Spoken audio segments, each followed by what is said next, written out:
Hello दोस्तों। ब्रह्मास्त्र की part 2 की शुरुआत में ये दिखाया जाता है कि शिवा, गुरुजी और ईशा आश्रम में बैठे हुए होते हैं। सबको बच्चे के मरने का दुख है। अब शिवा रियर पावर भी पा चुके थे, लेकिन अब गुरुजी शिवा को देव से छुपाने का राज बोल रहे थे, क्योंकि ब्रह्मास्त्र के तीनों टुकड़े जुड़ चुके थे और देव वापस आ चुका था। देव अपने सारे अस्त्रों को ढूंढने में लग चुका था। शिवा को ये तो पता है कि देव उसके पिता हैं। अब फिल्म में ये कहानी फ्लैशबैक में जाती है, जहाँ पे हमें अमृता और देव की कहानी के बारे में बताया जाता है कि कैसे वो मिले थे। देव उस आश्रम में रहते थे और वहाँ पे उनकी और अमृता की मुलाकात हुई थी। इन दोनों को एक दूसरे से प्यार हो गया था और ये शादी कर चुके थे। इन दोनों का एक बेटी भी था जिसका नाम जुनून है, और अमृता पेट में एक और बच्चा था। देव को अपने अस्त्र, जो अग्नि अस्त्र था, उस पर वह महारत हासिल करने लगे थे। देव अग्नि अस्त्र मिलने पे बहुत खुश थे और अमृता जल अस्त्र मिलने पे खुश थी। इन सब अस्त्रों को महारत हासिल करने के लिए वो लगे हुए थे, और इन सब अस्त्रों में सबसे ताकतवर ब्रह्मास्त्र था। इसी के लिए कोई ऋषि इसे कंट्रोल नहीं कर पाता था। ब्रह्मास्त्र की ताकत अपरंपार थी। देव अपने अग्नि अस्त्र पर पूरी तरह कंट्रोल पा चुका था और वह दूसरे अस्त्रों को भी कंट्रोल करना चाहता था। धीरे धीरे वो दूसरे अस्त्रों पर भी कंट्रोल हासिल कर चुका था, पर देव अब ब्रह्मास्त्र को हासिल करना चाहता था ताकि वो ब्रह्मदेव बन सके, पर इसको कंट्रोल करना काफ़ी मुश्किल था। अमृता नहीं चाहती थी कि देव ब्रह्मास्त्र को हासिल करे, तो वो उसे बहुत समझाने लगी और उन दोनों के बीच में झगड़ा भी हुआ, पर देव अभी उसे कब्जा करने पर तुले हुए थे। वह उस पत्थर को ढूंढने लगे जिसमें ब्रह्मास्त्र की शक्तियाँ थी। देव को ये पत्थर एक आइलैंड पर मिलती है। वहाँ पे जाना आसान नहीं था, पर वो पहुँच जाता है। वहाँ अमृता भी पहुँच जाती है और देव को समझाती है कि वो पत्थर ना ले, मगर देव नहीं मानता है। तो फिर उन दोनों में लड़ाई शुरू हो जाती है। लंबे समय तक उन दोनों में लड़ाई चलती रहती है, पर फिर अमृता इस लड़ाई को जीत जाती है, क्योंकि वह सच्चाई के मार्ग पर थी। अमृता उस पत्थर को 3 टुकड़ों में तोड़ देती है और देव एक मूर्ति में बंद हो जाता है। आगे जाके वह सोचती है कि अगर ये 3 टुकड़े एक ही जगह पे रहे तो देव फिर वापस आ सकता है। इसीलिए अमृता अपने साथ एक टुकड़ा लेके चली जाती है।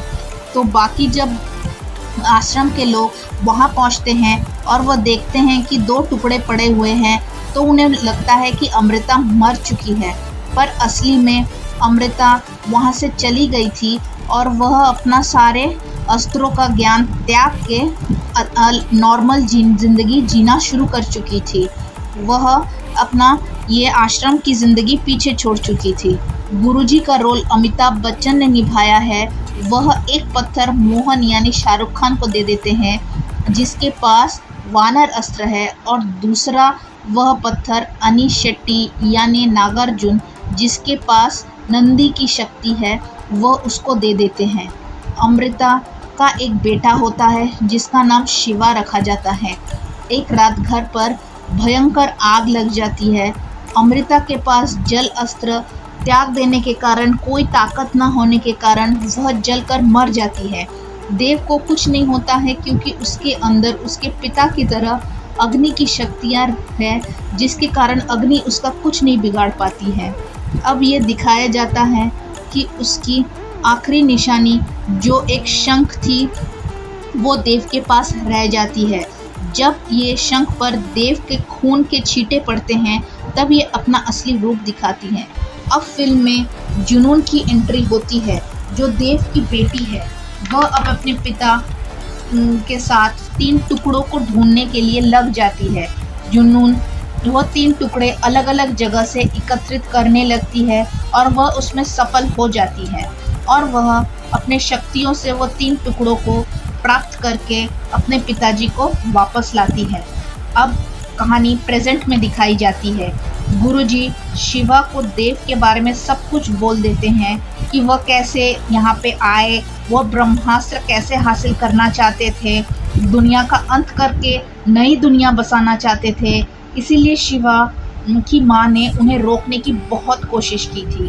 पार्ट 1 में आपको ये दिखाया गया है कि ब्रह्मास्त्र की सारी शक्तियाँ शिवा के अंदर चली गई थी। देव जुनून से ये शिवा के बारे में पूछते रहते हैं। वह उससे बताती है कि शिवा के अंदर ही वह शक्तियाँ, ब्रह्मास्त्र की शक्तियाँ हैं। तो वो उसे आश्रम पर हमला करके वह शक्तियों को लाने को कहते हैं। जुनून अपने आर्मी के साथ आश्रम पर हमला कर देती है। लड़ाई के दौरान जुनून जल अस्त्र प्रयोग करती है, जिससे गुरुजी को ये पता चल जाता है कि ये और कोई नहीं बल्कि देव की बेटी जुनून है। और वहाँ पे जुनून को भी पता चल जाता है कि शिवा और कोई नहीं बल्कि उसी का भाई है, जिसके अंदर ये ब्रह्मास्त्र की शक्तियाँ चली गई है। मगर उसे ब्रह्मास्त्र की शक्तियाँ हासिल करनी थी, तो वह शिवा पे बार बार हमला करती है, पर उसके हमले का कोई असर क्यों नहीं होता है, क्योंकि उसके अंदर ब्रह्मास्त्र की शक्तियाँ थी। उसे मारना संभव नहीं था, शिवा को मारना संभव नहीं था। जुनून हार मान के अपने पिता के पास वापस पहुंच जाती हैं और वहां उनको सारी कहानी बताती है। शिवा गुरुजी को कहते हैं कि बार बार वो लोग आश्रम पे हमला कर रहे हैं, इस बार हम आर्मी इकट्ठा करके उन पे हमला करेंगे। देव अपने शक्तियों को बढ़ा रहे थे, वहीं दूसरी ओर शिवा भी अपने शक्तियों और अपनी आर्मी को इकट्ठा कर रहा था हमले के लिए। यहाँ पर पार्ट 2 खत्म हो जाता है दोस्तों।